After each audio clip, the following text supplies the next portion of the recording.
Southampton, NY, to the untrained eye, Matt Parziale looks lost.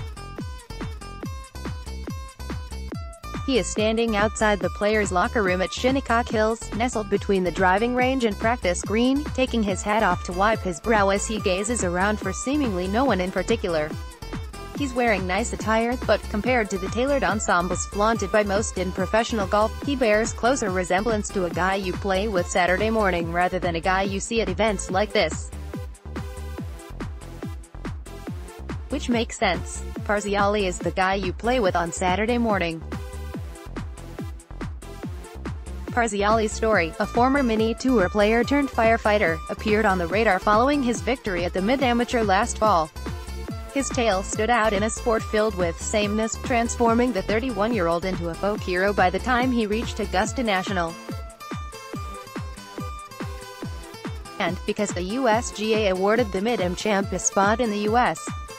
Open field for the first time in its history, Parziale gets another cup of coffee in the bigs this week.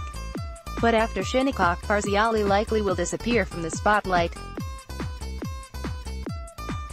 His Mid-Am win bestows an invitation to the U.S. Amateur in August, yet, save for diehards, it's not a tournament that resonates with the general public. Parziale knows his 15 minutes of golf fame are probably coming to a close, a return to ladder company 1 in Brockton, Mass. Imminent. However, Parziale is not treating this Southampton foray like Cinderella at the ball, the clock about to strike midnight. He understands why people might think that, especially after a disappointing showing at the Masters. But he's not here as some ceremonial, Rudy-like figure. There's work to be done. I'm always ready to play competitive golf, Parziale said. I love doing this. I really look forward to getting ready for events.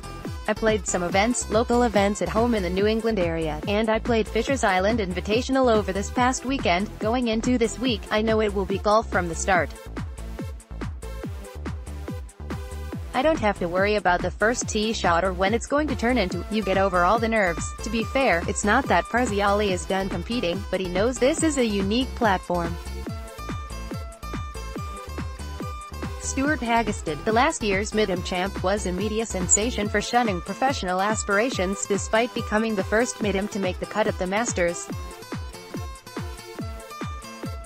A year later, he's at Shinnecock, earning his spot via sectional qualifying. Yet the camera crews and crowd curiosity are non-existent, at least compared to last summer at Erin Hills. Hagestad is a non-entity to the Long Island crowd. The amateur focus is a fleeting attention.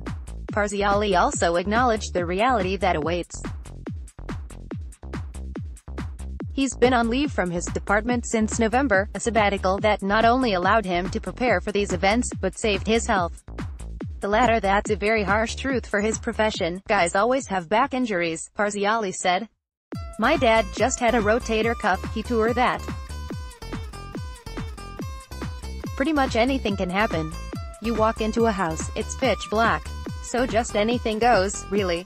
An existence Parziale knows all too well, suffering a torn meniscus during a training drill. He was sidelined for 4 months and missed the start of his job. It explains why, though competition is paramount this week, Parziale is appreciative of the experience.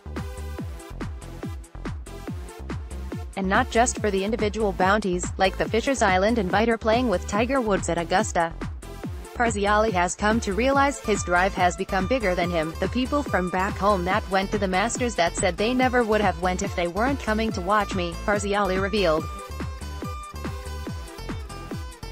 And when I got home and heard the stories how it was the best week of their life, that's really cool to hear. John Tulamaki, the Boston Globe via Getty Images. Parziale said he's expecting the Brockton faithful to be out en masse this week. Ruddy Boston fans in New York, what could go wrong? And the party doesn't end after Shinnecock. Mentioned above, there's still the amateur at Pebble Beach, and his wedding will soon follow. The two originally conflicted until Matt's fiancée agreed to move the nuptials. I wouldn't say she agreed, Parziale laughed. It was more of no. Speaking of decisions, this year has forced Parziale to confront one of his own. Once upon a time he had given up this dream, trading in his sticks for a helmet.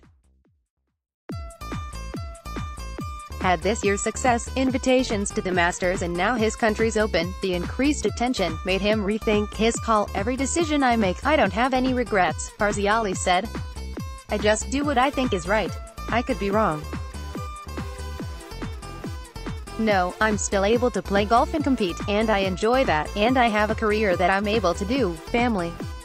I didn't want to miss out on life. I could be 35 years old and never make it happen." Then where do you start? Back at the locker room, Parziale put his cap back on and begins to start knocking 30-yard chips to tap-in range. When he takes some full hacks at the range, his swing is as solid as anybody's. "I'm glad with the decisions I made and fortunate enough to be able to play and be able to have this be my second major," Parziale said. "I still have a lot to play for." Matt Parziale isn't lost. He knows exactly where he is. Introducing Golf Digest All Access, a new way to improve. Watch Golf Digest videos.